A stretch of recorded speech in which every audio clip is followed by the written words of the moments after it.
Welcome to Stuff You Missed in History Class, a production of iHeartRadio.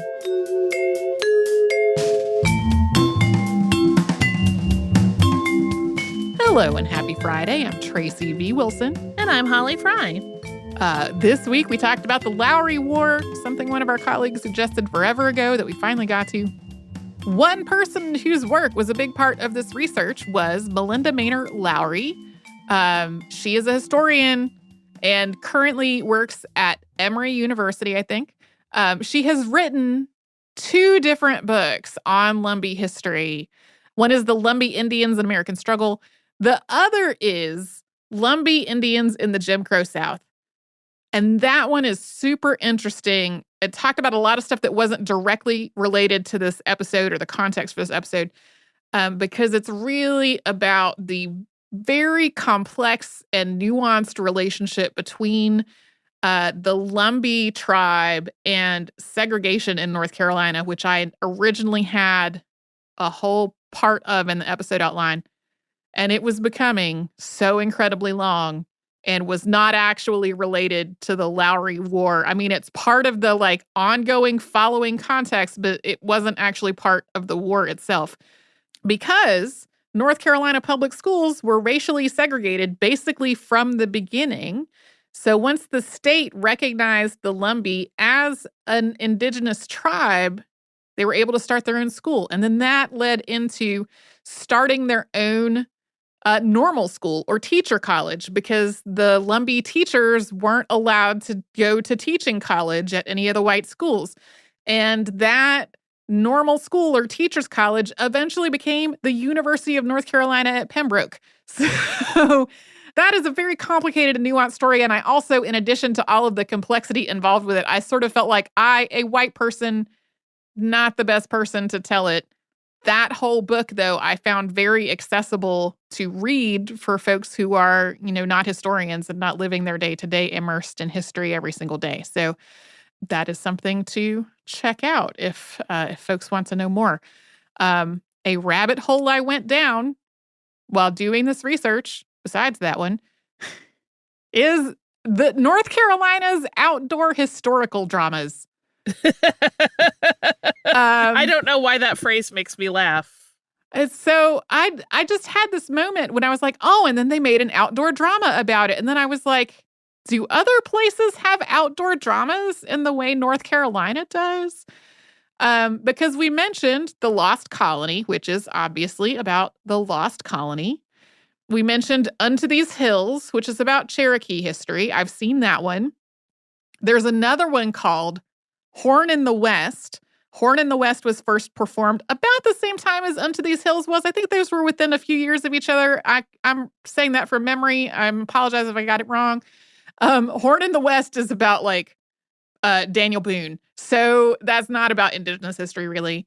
And I've seen that one also. So I've seen Horn in the West and Unto These Hills. I don't think I have seen The Lost Colony. I have not seen the one that we talked about in this episode. But these outdoor dramas that are about the history of the place that the drama is performed, there's multiples of them in North Carolina. And so I sort of tried to go down this path of why are there so many of these in North Carolina? There are also, there are places that have Shakespeare in the Park or have an outdoor theater company that does shows outdoors in good weather. But this is the same show that is done in the same theater over and over again as a tourist attraction every single year.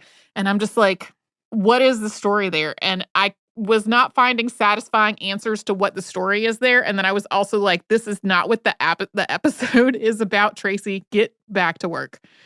Yeah, it makes me laugh because it seems so oddly specific. Yeah. Because I don't know of any others that exist in quite that way, right? There are certainly people that do reenactments in various places, but I can't think of anywhere else that has that as a cultural thing. Yeah. And the fact that there are 3 in North Carolina that have been running, to my knowledge, for decades, and then other ones in North Carolina that have run for a period of years, and then maybe they fizzled out, maybe they got picked back up.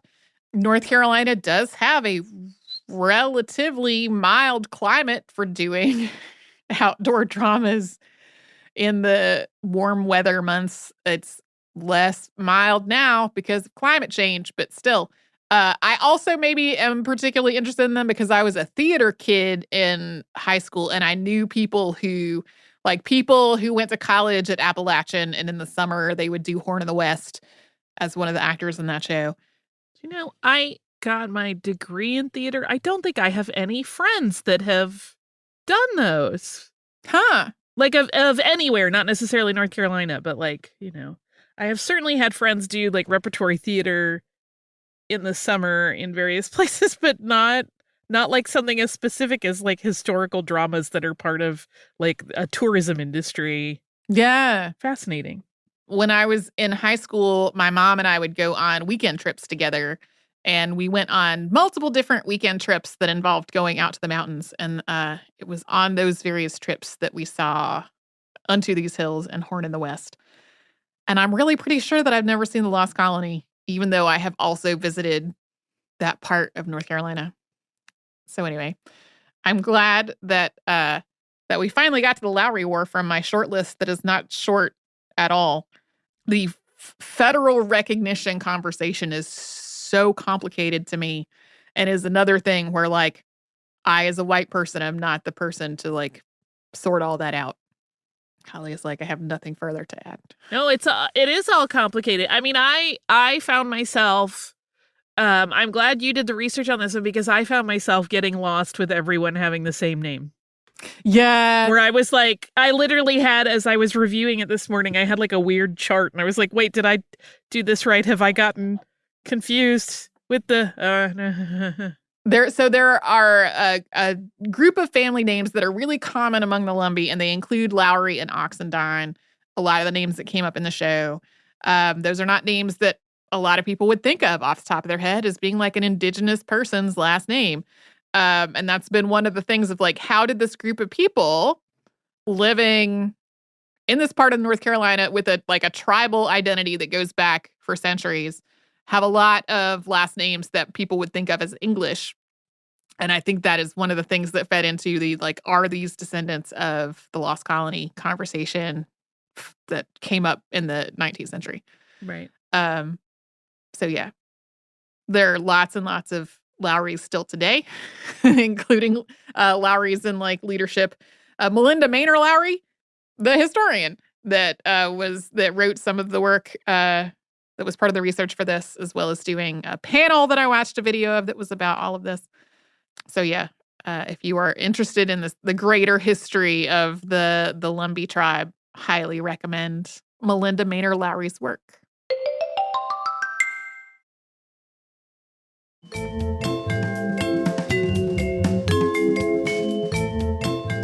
Sweet, we talked about Thomas Midgley Jr.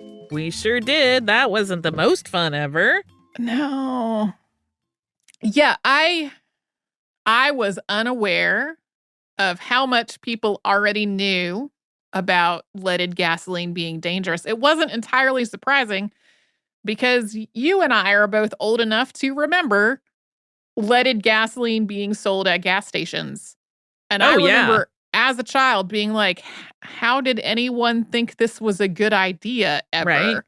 Leaded gasoline was not the only very problematic source of lead that was phased out over about the same time. There are also things like leaded paint. A lot of houses still have leaded paint in them.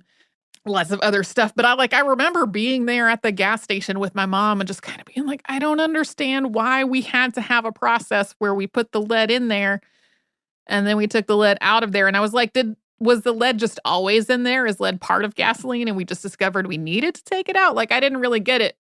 But I also didn't really get like why anybody would have thought that would have been a safe thing to do. Yeah, I mean, right, this is a disheartening one for many reasons, and you and I talked about it beforehand. Like this idea that business is more important than safety is a problem that many industries have had over the years. And it just keeps recurring. It really does. This one is especially bad because people were dying so quickly Yeah. And it's like, oh, no, we're fixing the factory. Okay, but people have already died. Like, there's clearly a big problem with what you're doing. Yeah. Something that we didn't talk about, one of the things Alice Hamilton was really focused on was, what about gas station attendants? Right. Because, there are still places where people don't pump their own gas routinely. But the process of putting the lead into the gasoline, there was a lot of back and forth about when that step should happen. And there was a process that involved actually putting it in at the gas station. And Alice Hamilton kept being like, this is killing people at factories. Have you even thought about the person who is pumping people's gas all day, every day? Like, what exposure is going to do to that person? Clearly, nobody had thought about. We didn't even get into it in the episode because it felt like a whole other thing. And I also felt like the episode was becoming very long. I don't know why it did not occur to me that might happen when I decided to do what I did with the episode, which was to talk about his biography and these two other things. Yeah. Would you like to hear funnier thoughts? Yeah.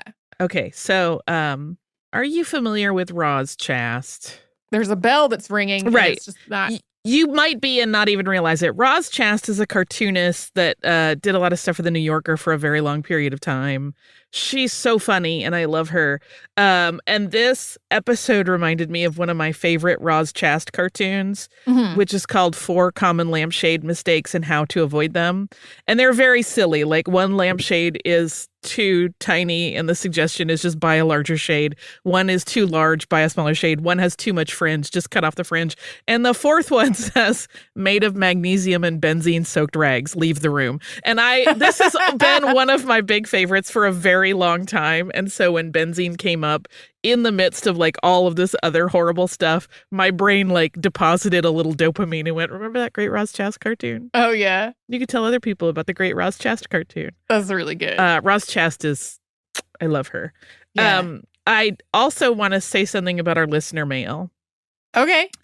Abby, I'm sorry to do this to you, but you may have already discovered there is also Diarrhea Woman. Oh, I didn't even know that. And I researched that episode. Yes. Well, you wouldn't have it. It was related, like it came out later in relation to like women's health. But I am currently in the midst of acquiring a Diarrhea Woman so that I can have a Diarrhea couple. That's great. I understand, Abby, the proclivity to just buy strange things when you hear about them. And I'm sorry I have put this on your radar if you didn't already know. Or you're welcome. I don't know which, but Diarrhea Woman. I did want to note that a little bit about what I found so upsetting about Thomas Midgley Jr.'s death. So if that's going to be a troubling topic for people, I think this is going to be a Wednesday episode, so you can probably just have a great weekend. Have a great weekend. So the first things that I found that were about his death described it flatly as an accident. And it wasn't until later that I learned that like the death certificate and the coroner's report did not come to the same conclusion of it being an accident. The idea that this man had to make a lift for himself to get from the bed to the wheelchair, and that he had accidentally or like become entangled in it and that it had killed him, I found so upsetting. Because number one, it's clear that at that time, there was so much stigma around disability. One of the things that started to shift that stigma was how many people became paralyzed as a result of polio and then advocated for themselves and for changes to disability rights law. We've talked about that some in our episode on the independent living movement and Ed Roberts, who was a big figure in that movement. But still today, there are so many basic things that so many disabled people need for so many basic tasks of life that they cannot get access to or cannot afford access to, or there's like only one model and that model doesn't quite work for them. My mom needs a lift to get from anywhere to anywhere. Yeah. And on occasions when she has had to be hospitalized, a lot of times they will have a sling for that lift, which is the thing that she's in to like move her from place to place. but it's not a sling that allows access to the toilet. And that just makes going to the bathroom like a whole gigantic, like a bigger process than otherwise. And so the fact that he had to build something for himself, and that regardless of the circumstances, the thing that he built for himself killed him, carries through to it made me very angry and upset. Of course. So it's like an example both of how there has been progress and how there is still so much more that needs to be done about access and about how people having the tools and the resources and the equipment that they need for daily life with a disability. Yeah. Yeah, I mean, this has been a very interesting time in terms of disability resources, because I feel like during the pandemic, when most people, during the early parts of the pandemic, I should say, when most people were staying home, there were some kind of benefits that came about that really, really helped the disabled community. Mm-hmm. And now a lot of those are rolling back. I had just retweeted a tweet from a woman who was commenting on a story about how restaurants are now pulling their QR code menus because some people don't like them. And it's like, she's like, I'm blind. That gave me like a level of access at restaurants that I haven't normally had. Why would you take this away? It doesn't detract from anyone else's experience. Mm-hmm. And I hope that the upside of all of this is that these are discussions that people are recognizing now that maybe haven't considered what it is like for someone who is disabled to have to like make their way in a world that does not make space for them and does not provide the equipment and the things they need. But also, as she said, it's infuriating because it's been going on forever. For all of the time. Yeah. I think social media, as conflicted as my relationship with social media is, I think social media has allowed so many people to have a bigger voice and to have more diversity of the voices that you have access to. I mean, there are still barriers to social media that are based on all kinds of different factors, including disability, but so many disabled people have been able to communicate their own thoughts and needs and feelings about things to a much broader audience. And I think that is bringing more awareness to stuff. A thing I've told Holly that I've done this. I haven't really publicly. I've been trying to do less doom scrolling on Twitter. And one of the things I do instead of doom scroll on Twitter is I just flip through TikTok until I find somebody doing something really cool. And I found a lot of folks on TikTok who are disabled and are making content that is about their disability in ways that are just really thoughtful and funny, and folks who are willing to answer lots of questions for people. Do not go pepper people with unsolicited questions, because that can be really invasive, but people who are willing to take on that role and to talk to people about stuff that's going on. And I'm like, I am heartened to see that. I simultaneously am like, I wish people did not have to do this kind of work. I wish we were already to a point where we had more understanding, but also I'm glad there is more access there through these and other communication methods. So anyway, happy Friday. I hope whatever is happening on your weekend is going to be good as it can be, whatever is happening. We will be back with a Saturday Classic tomorrow. We'll be back Monday with a brand new episode. And hope everybody has a little minute of peace, whatever's going on.